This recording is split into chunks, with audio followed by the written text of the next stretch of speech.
Hi Aquarius, this is your homework family reading for July 16th through the 31st for all Sun, Moon, Rising, Venus, Aquarius signs.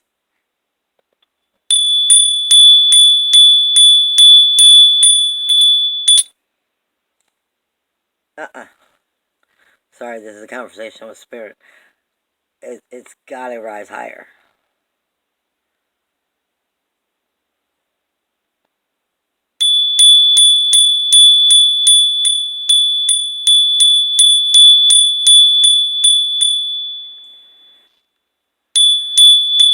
I'm sorry, it seems like I'm taking a lot of time with the bell. There actually is something that I'm looking for when I do the bell. It's a specific, like a frequency that's helping getting to a purification. And one reason I pushed it so hard is because for some of you, now obviously I'm not connecting with every Aquarius on the planet, but some of you are dealing with a great sorrow. And this is why I was asking for higher vibration, because I want them to give us the highest vibration they can to help us, or help you, for Aquariuses, rise up and out of that. Because I am definitely being given some grief, some serious sorrow. It's coming from the heart, obviously. Fear. And not being able to speak your truth, it seems. With authority. Because of fear.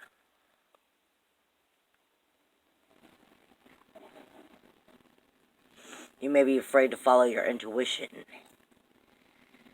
Fear of failure. Not knowing how to trust in your intuition at this point. That spiritual feminine energy.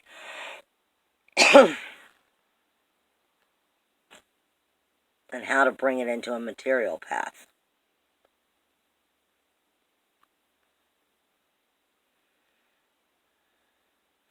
I feel very, okay, this is what I'm getting. I'm getting like my heart was like revved up and ready to go. And then something happened. And now its heartbeat is all sporadic. Not proper. Not healthy. Neptune, you'd better get down. I'm sorry, I'm talking to my cat. He's trying to crawl up the window. But what I'm getting is, like, it was all revved up and ready to go and very excited, full of action. Something came and knocked you down, is what I'm feeling like I'm getting. And in that, kind of just left you with a hole in the heart. For whoever it is I'm connecting with. Like a big-ass hollow spot. Like you got shot through the heart.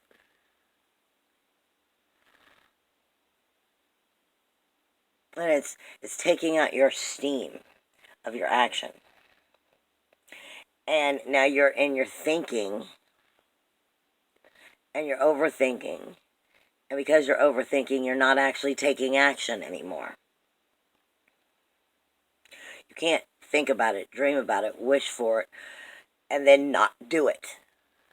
You must actually take the steps to do it. Actually seek it out. You're wanting to go at your own pace, possibly, and that's not right for you.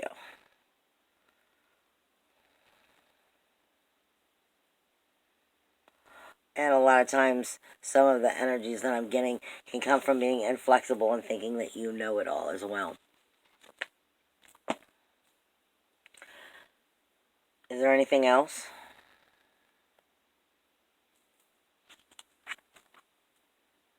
That's just taking me back to grief and sorrow.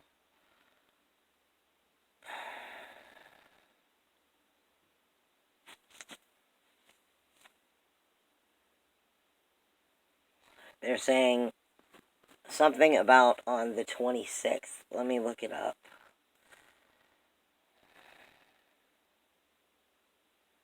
On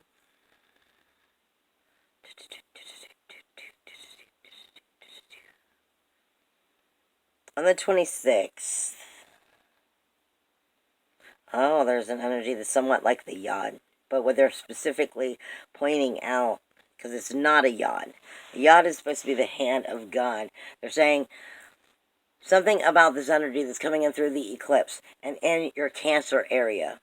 The Cancer sign of where that falls in your houses, which we will look in just a second, is speaking to the Sirius star. The Sirius star, because that's where they're directing me, but they used, it may not have been the 26th directly. They used that in my notes to get me in the right area. The Sirius star is something we start talking about as we come into the illumination, especially that goes with the Lion's Gate. This is where the revved up energy is coming in. It is in Cancer. It never leaves Cancer. It's always in 14 degrees, but it's coming close to that North Node, and it's already in that resonating energy. It is kind of seen as why the energies of Cancer is so emotional and so deep and empathetic. And for you,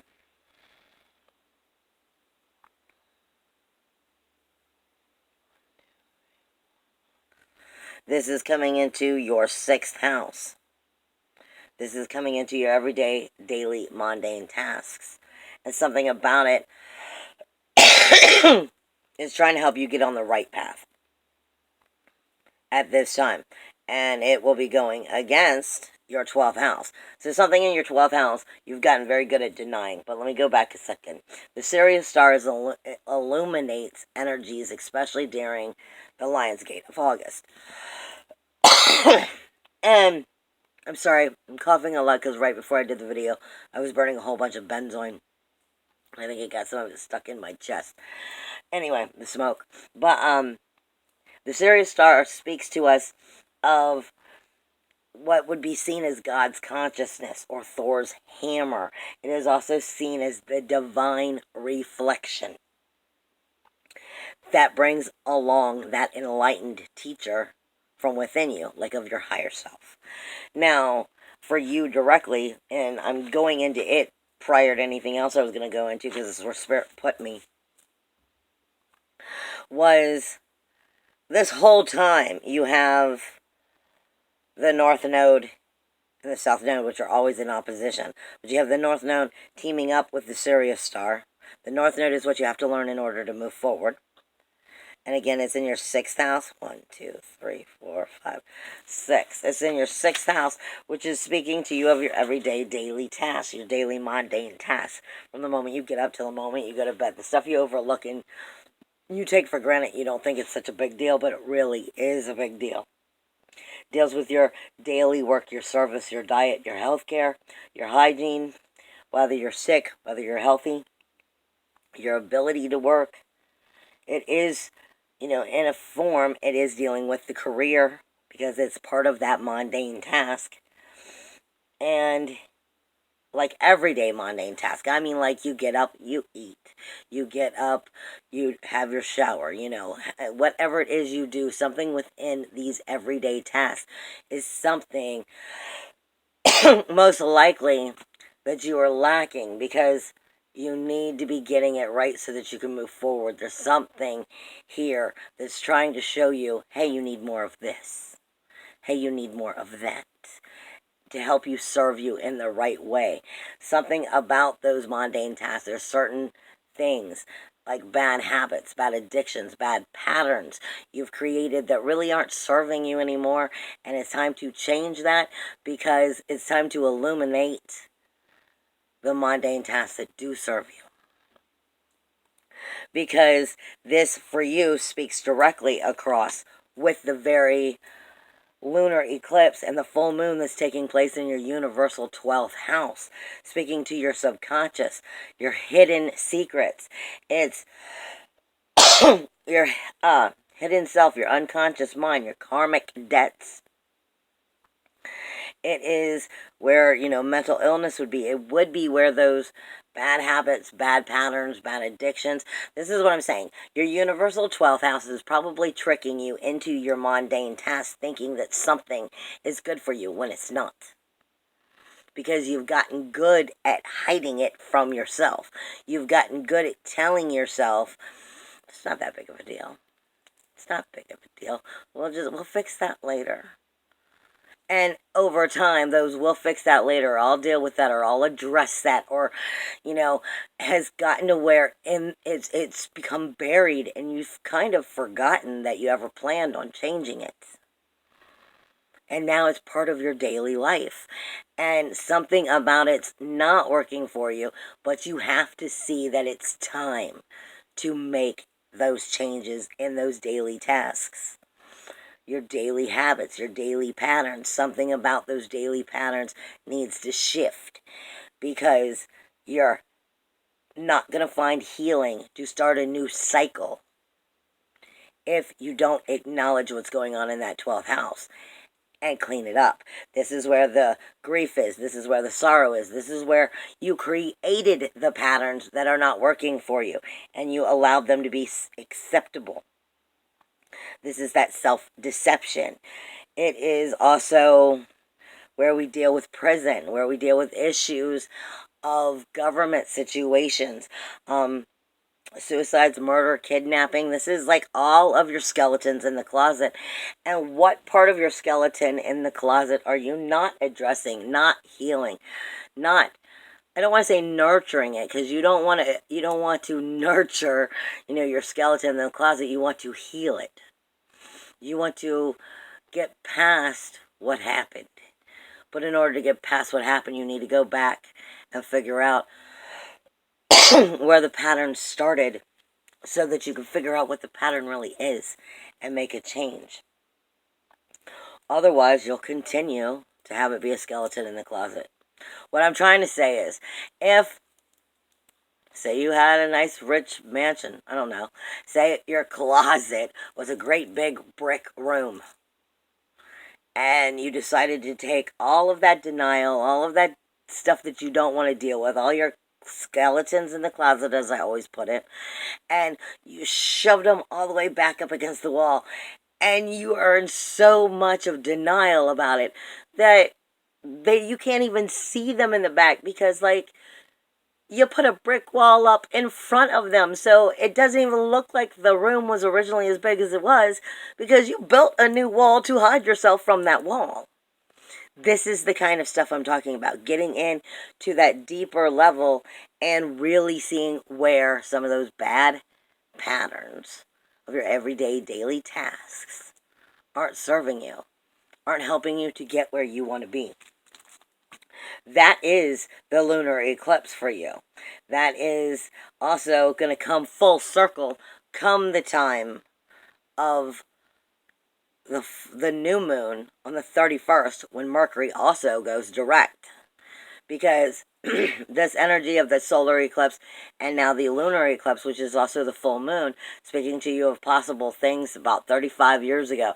Things about, actually I'm feeling more like 12 to 16 years ago, or from 7 years ago. Those kind of things are popping back up, being brought to your attention, because there's something that most likely happened back in that time that's trying to rear its ugly little head to help you remember where you may not have done right then, so don't mess it up now, kind of thing. It's not a redo. It's not a redo. But it should come full circle by the time you get to the new moon on the 31st, when Mercury goes direct. And it starts in Cancer, which again is back to those daily mundane tasks. By that time, have you acknowledged what it is that needs to change? Or are you starting a cycle again and going nowhere? At least within this specific position, this specific category.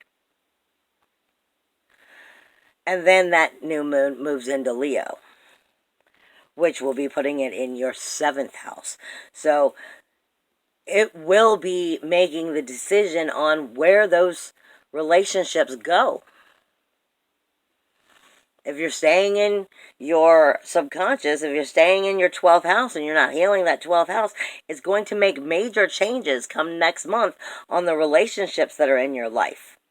The marriage, partnership, business contracts, divorce, separation, lawsuits, open enemies, children, spouses, family. I mean, anything you care about, you have a relationship with. From the people you work with, your peers, to the fact of you have a relationship with your money. If you have no money, you know about that relationship with the lack of money. So everything about these relationships moving forward, starting next month, because you're coming into a new moon from Cancer, into Void, of course, into Leo, is going to be addressing those relationships and how and what they will change and what will happen depending on where and how you heal this situation that's coming in through this lunar eclipse, and by the time it goes full circle at the end of the month. Mercury is moving back into Cancer, which is that universal 6th house for you of those daily mundane tasks. Mercury in retrograde is going to be stepping back into Cancer on the 19th, where it will really start drilling you about what these situations are, because Mercury is only communicating with you. Because when it's in retrograde, I say this all the time, when it's in retrograde, we don't mean to be self-centered people, we just cannot help it. Our communication is only talking to us. So we start to really evaluate these things, and we really see them. It all depends on if you're courageous enough to deal with your skeletons in the closet and make the changes by changing the pattern. Now, on the 19th, like I said, Mercury goes back into Cancer. Right now, it's been in your relationship zone, making you feel a little uncomfortable with those relationships, or not even maybe uncomfortable, but it's been making you in your head talk to yourself a little bit about the relationships while you're probably not speaking them outwardly. The situations that bother you. And as it goes into these mundane tasks, it's going to start pointing out where your part of the responsibility is within it. I'm not saying that the whole responsibility is yours within relationships. No. But I'm saying it's going to start pointing it out where it's yours as well as theirs. On the 22nd, the sun moves into Leo, illuminating those relationships. On the 27th, Venus moves into those relationships, adding a new level of sensitivity to those relationships and the illumination of what needs to be seen to get it right.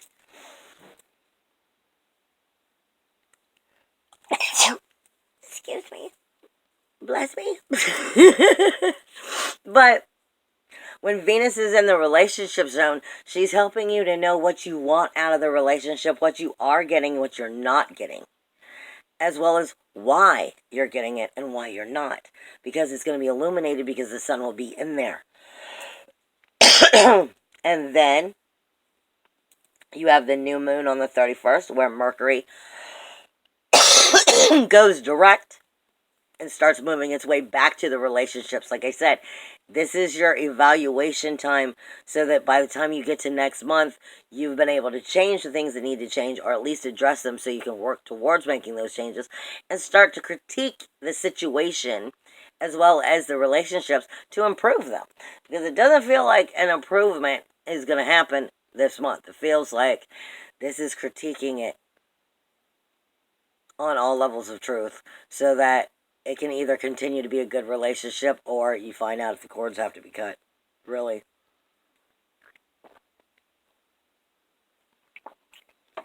But on the 26th, because that's where I was first sent, you have that North Node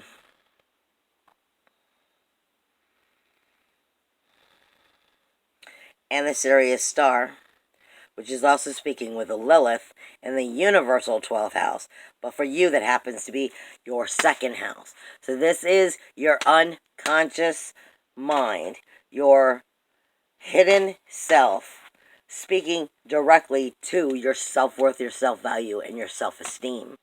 And on the other hand, this is also it's speaking to how you create and spend your money. So this may be a job situation. How you create and spend your money, and what is the importance of the possessions and the values in your life. What do you value? From your little cell phone to your own self. What do you value? How do you get that value? How do you share that value, that self-worth, that self-esteem? Because this is talking about how you get your money as well and how you spend your money by understanding that job situation, because Venus technically also rules that universal second house. Normally, even though in your life it is Pisces, which means you have a little bit of fantasy smacks you in the face with some harsh reality. You want it to be better than it is, but you already know it's not. Maybe possibly a situation within the job. You want to believe that it'll get better. You want to believe it will improve when you already know damn well it will not. You also possibly have been stepping on yourself and over emotional, but in a way to where you're allowing other situations to beat you up, and then it's taking from your self-worth, your self-value, your self-esteem. Because Pisces is still the universal 12th house, even though it's your second house. So it's going to have karmic debts and hidden deceptions that you've hidden from yourself about your self-worth, your self-value, your self-esteem, and how you can create and spend your money. And this is what I feel like all of this is. It's just a cycle inside of a cycle inside of a cycle, and they're trying to keep you from, you know, like if you had a bicycle and the wheels were spinning and you went and stuck a stick in it, and it's like, and it gets stuck. I feel like Spirit is trying to help you see through certain patterns so you don't stick the stick in there, and then everything gets stuck, and then you're kind of in a stagnant spot. I feel like they're trying to either lift the stagnation or keep you from creating it. And in some places, these relationships that are coming in is going to deal with the act of sex and growth within it on a spiritual, soulful relationship level, like a deepening within the relationship.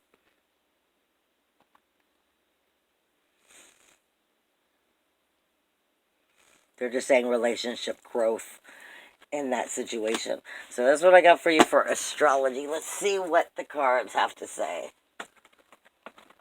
I am being told right now you need to have the heart of a lion, the courage of a lion. Yeah, the heart of a lion, the courage of the lion, and be able to stand firm and in your ground like a lion. Because I'm being given a lion walking. He's not roaring, but he's observing. The Emperor. This is Aries. For you, that's also speaking to you if we connect it to astrology. Aries is where Chiron is right now in your universal third house, speaking to how you need to learn to communicate better with yourself and with others to start this new cycle in a brand new way. The Emperor does speak to you of speech, action, and thought. I had a feeling I needed to look into the astrology. This is how you can be powerful within the situation. This is also how you can dominate the situation. Because the Emperor, the Emperor already has everything, right? The Emperor has everything. He's the entrepreneur. This also speaks to you of being the leadership, having leadership, but this speaks to you of really understanding the width, the length, and the depth of the situation for the truth that it is.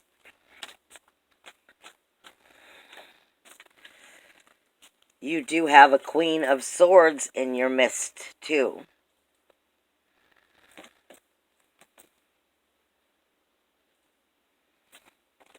This is the way they would look next to each other. And they are looking away from one another. The reason I had a feeling to look down at it, they are looking away. She is looking directly out at what she's going to cut away, what she's not going to put up with. This is you, but this could also be you. Or it could simply be that you are dealing with another air or water sign in general. For some people, they want to see this as Libra as well.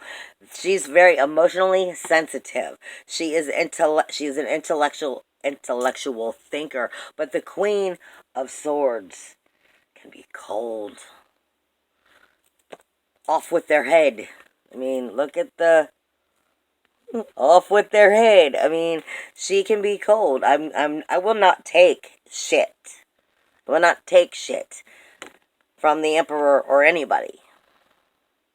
So this might be speaking of you together, of coming into your own self on a new level and standing up for yourself in a new level, or addressing the truths within yourself and not taking your own shit.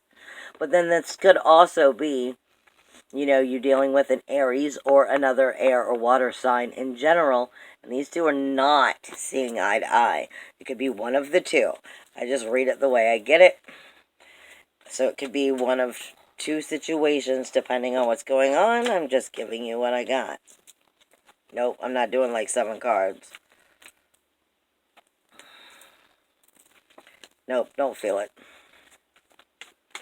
Is there anything else here for Aquarius at the moment, or are we ready to do for another deck? I'm not doing like 7 cards.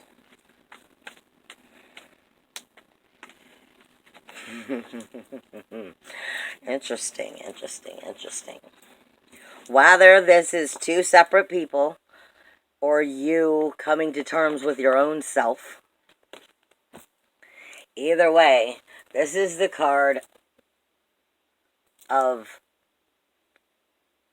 you have the power to manifest everything all on your own. What you believe is what your life will be. Period. What you believe is what your life will be, and is backed up with the Magician. You are that powerful. If you are stuck in your shit, in some negative thinking, or in some bad patterns, then you're going to recreate it, because you've already done it. Or you are so powerful that you're about to shift and change everything. What you believe is what you create. This world is how you create it to be. What you see so fit for it to be. Whether you're doing it consciously or unconsciously. Because you are being given the Magician.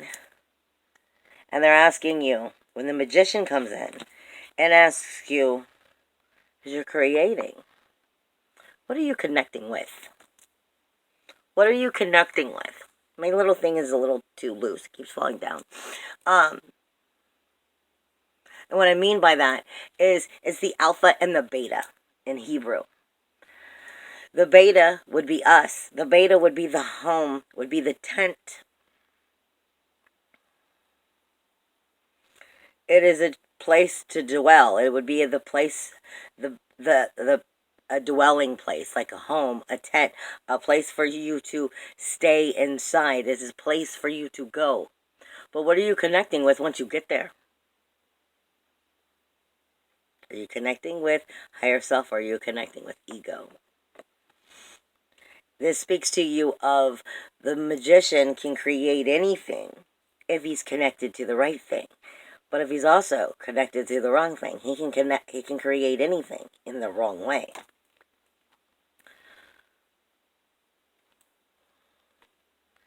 What else? It's speaking to you of the 2 worlds colliding, connecting of the mystery, awareness of the true oneness, speaking to you of higher reality or lower reality, and creating from a duality or from a paradox. Like I said, in either way, it could go either way. It all depends on you.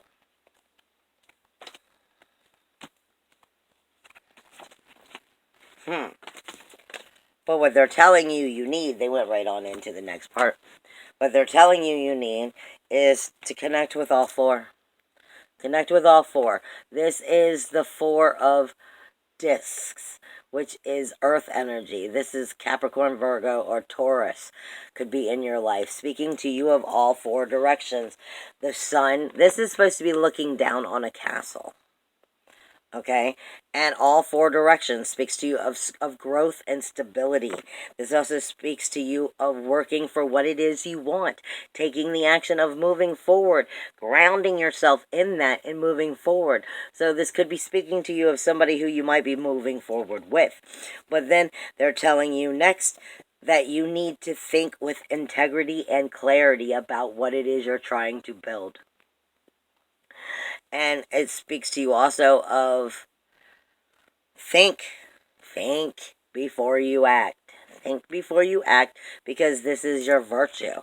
This is also the sun in Aries. So it's illuminating the very beginning, the very fire. Illuminating, because wands are fire energy. So this is Leo, Aries, or Sagittarius, but it's specifically in Aries, so it may be speaking about an Aries, but the sun also represents Leo, so it could be either way. But this is thinking with integrity and clarity before you act about what it is you're trying to create. Like I said, you're given the power to move forward, to get into this castle, to build a brand new foundation with Capricorn energy. Growth, stability, and turn around and make it tangible. And take that tangible energy and take your virtue and actually go after what you want. With some true justice there, it feels like. Because you're also given the Ace of Wands. This is what you can have if you're making healthy decisions. And you're cleaning up that maybe it is the 7th house and the 12th house, because I was saying cleaning up and healing the 12th house, but in order for you to do that, there might be situations or people or cords to cut within the 7th house. So this is the Ace of Wands is where you're coming to. This is a brand new beginning, a brand new fire, a brand new start, a brand new inspiration, a brand new motivation. This is a breaking through point with potential and inspiration and opportunity to start over or to start new. This is giving you a second chance. So, I mean, it feels like it's very good energy. The only way it's not going to be good energy is if you're creating it by sticking with those old patterns that you aren't healing. Because you're so comfortable with thinking that it's acceptable when actually it's time for you to acknowledge there's better. Is there anything else here? Should have known. The dragons have been talking this whole time. Apparently my dragons are starting to get a little bit more communicative. They're wanting to communicate more. And their dragons are not easy to get you to open up. I mean, not you to open up. They don't want to open up. They don't want to waste their energy on someone who's not going to listen and not going to be able to understand their level of thinking. So either they're lightening up or we're growing up. All right, what does Aquarius need to hear to help them move forward in a positive way? You almost flipped. Anything else? Anything else that Aquarius is going to need to hear? Sun, Moon, Rising, Venus. Double check if there's anything else there in a minute. First one out was the Silver Dragon. It illuminates your potential with your higher light. Access untapped resources. Look into your soul and see your higher possibilities. Stop thinking so small. This is what I feel like is what I'm saying. They're saying. I feel like the energy is telling you to stop thinking so small. Stop thinking of what's always been. The only way you can mature and grow bigger is to think bigger. And then you are being given Dusty Pink Dragon of Andromeda. Anyway, it prepares all your chakras to embody a higher level of love. Accept and radiate that higher love. Touch others with its flame. This is telling you to love yourself, accept that love, accept the illumination that's coming your way, and then share it, more or less. This could be a relationship for you. It could be a relationship with yourself, and it could be a brand new relationship coming in. I mean, it very much can fit either way, depending on where you are on your path and who's involved in your life. Is there anything else here that Aquarius, that's for him, or them, not him, bring it back?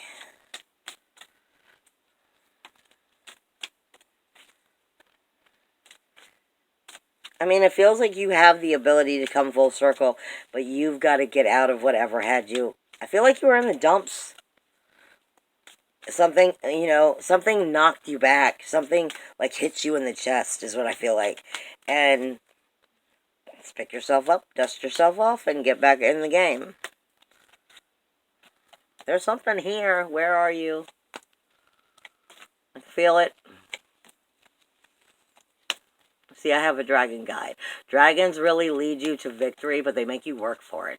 They really, like I said, they want you to understand the higher realm. They want you to understand a different level of love, and we're not doing like 7 cards.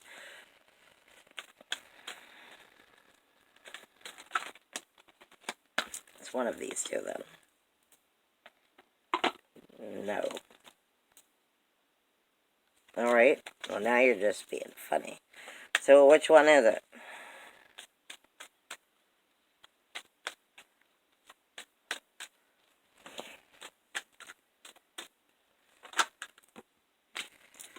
Thank you. The green dragon helps you to tune into your secrets and to nature. Receive answers and guidance from nature through the alignment of your divine essence. So you might want to go outside and take like a vision quest, like an outdoor meditation. It might help you to connect with your higher self on a different way because you're connecting with Mother Earth. She might be having some other interesting information that she's helping you to acknowledge about yourself. And golden dragon, more or less. It helps you remember the wisdom of golden Atlantis, so to speak. Oh, golden Atlantean dragon is what this is called. Awaken and bring back your knowledge, gifts, and talents, and reclaim your very own mastery. This is saying, like I said, it's telling you right off the bat, you have the power. You're that powerful. You're that powerful. And what are you thinking? What are you manifesting? Are you creating unconsciously? See, because have a big majority of our manifestation is what we do unconsciously. It's time to break some of those unconscious bad patterns, habits, and addictions that are going against you on your daily tasks. And some of you, this may be a job again. Some of you, this is within those relationships, most definitely.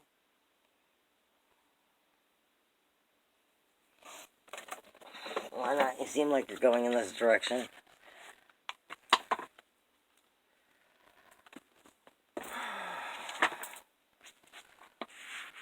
Hold on, I'm looking something up.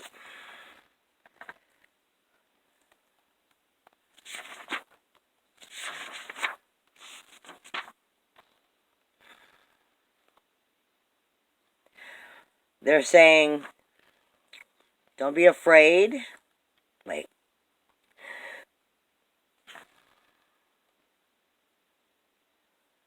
Don't be afraid of where life will lead you.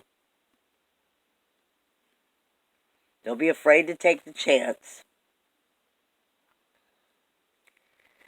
And don't be afraid of where life will lead you. And don't be afraid to understand that you cannot always be in control of things. You cannot always be in control of things. Every single step of the way is what I'm being directed to right now.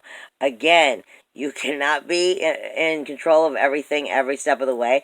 You cannot always be inflexible and think that you know everything. And you need to listen to your intuition and get past your fear of failure. This is where you're having trouble speaking with authority what your truth is or what your heart's desire really is. And you can't always have things your way, so therefore you cannot always go with the time frame, the pace that you want things to go. Sometimes they have to be slower, sometimes they have to be faster. Plain and simple. What is it? Alright, apparently it's both of them. Meditation. What was I just saying? Take some outside time. I meditate daily and allow the universal wisdom to flow through me.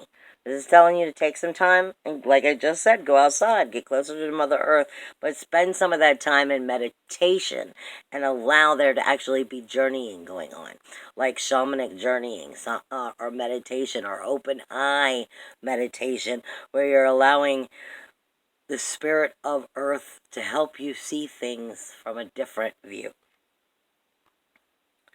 I have everything I need to survive and to grow on this physical plane.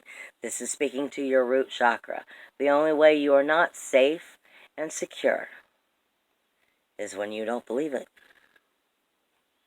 You're stardust, baby. You already are powerful more than you realize. Starting off with your root chakra all the way up. You are never separated from spirit. The only time you're separated from spirit and have a reason to feel insecure or lacking of safety is because you've let this third dimensional world trick you into going back down to the third dimensional world. You were never alone. I embrace my soul purpose and align all aspects of my life with it fully. This is if you already know what you should be after, it's time to step up and go after it. You also have, I celebrate every day by honoring and respecting all of Mother Earth. And what was I just saying? You need to spend some time outside. She's calling you. With that being said, it sounds like things could be very much moving forward in a positive way, but it really depends on where you take your head. I love you guys. See you in August. Bye.